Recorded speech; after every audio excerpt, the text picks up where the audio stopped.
Volunteer fire departments in small towns across the country are getting creamed right now. Cook County no longer has their own fire department. They were given only a 10-day notice that the Oak Ridge Volunteer Fire Department would be shutting down. The Providence Volunteer Fire Station will close for good. Two Rivers Volunteer Fire Department will now shut down. The Ingram Borough Council voted last night to eliminate their volunteer fire department. People who live there are not happy about the decision.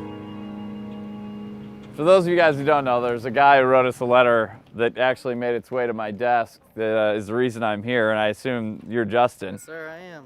Very nice to meet you. When you wrote in, did you expect to hear anything back? No, I did not. No. I mean, you guys are so huge. I got an email from a guy named Justin Pence. He's part of our Indiana Chive chapter, and he was letting us know that his fire department's about to go under. Dave, the town council from my town has been discussing ways to save money. My fire department is in the hot seat. They don't have the money to keep us afloat and pay for much needed maintenance on our fire station.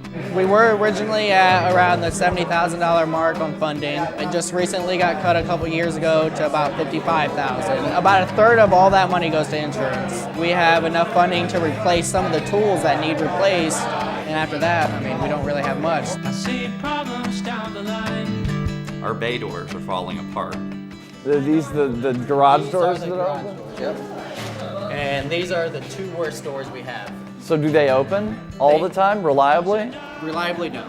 So that sometimes they don't open? Sometimes they don't open. And at a fire station, yeah. Our station was built in the early 1900s as a factory. It was later renovated in the early 60s and hasn't been modified much after. Describe what the new funds will mean to you guys. I guess most of it, just try and keep the building up. Or one of these days we get a call, come in, the roof sitting on top of the trucks, and and I feel that's going to happen one of these days. I've heard a lot about the roof. Is there anywhere you can, it's visible? You want to go up on top? Of the roof? That is failing? You have to climb an old radio antenna to get up on the roof. But once you're up there, you notice that it's just old sheet metal, really, that's rusting through. That's our biggest concern right now. Without a roof, we don't have anything. We also have members that have outdated gear and worn out gear, which is a huge safety concern. How much do these cost? $4,000 a piece. These are $4,000 a piece? And you need how many more? At least 5. Well, I don't have it on me, but we'll work on that. The fire suits are getting old, and they were hand-me-downs in the first place. I don't want to go into a bar with a hand-me-down t-shirt from my brother, much less run into a burning inferno with hand-me-down equipment that's 8 years old from another fire station.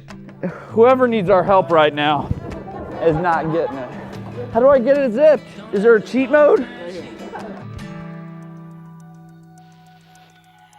Keep calm and chive on. Fort Wayne native John Resig traveled back to Northeast Indiana to give a $5,000 donation to the Hudson Volunteer Fire Department Saturday.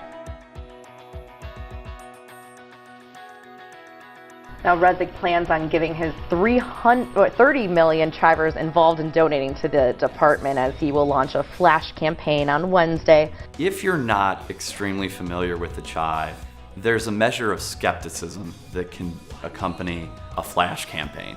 Even the Fort Wayne paper wrote up a little article. Resig has taken up the fire department's cause. At 2 p.m. on Saturday, he'll show up to the firehouse with a $5,000 check and is planning something called a flash campaign, though exactly what that involves isn't clear.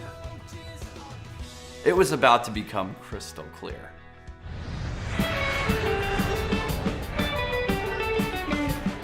The whole Chive office gets involved in the campaign.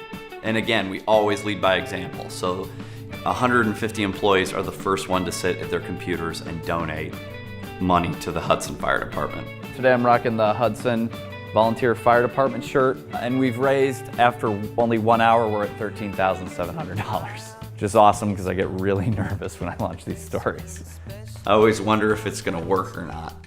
It's funny watching these donations come in. It's like $20, $25, $200. It's like $300 every minute is what we're averaging right now. It's crazy. Yeah. And then when we get close to hitting the goal, everyone in the office gathers around the TV upstairs to sort of mash load the page until it hits the $30,000 mark.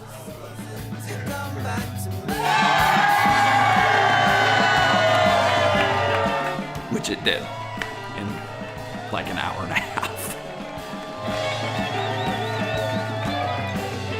And I can't imagine the relief you must feel having scrimped and saved and thrown in your personal money, not knowing if you had a future, and then suddenly over the course of 90 minutes, like, you know, you're gonna be okay.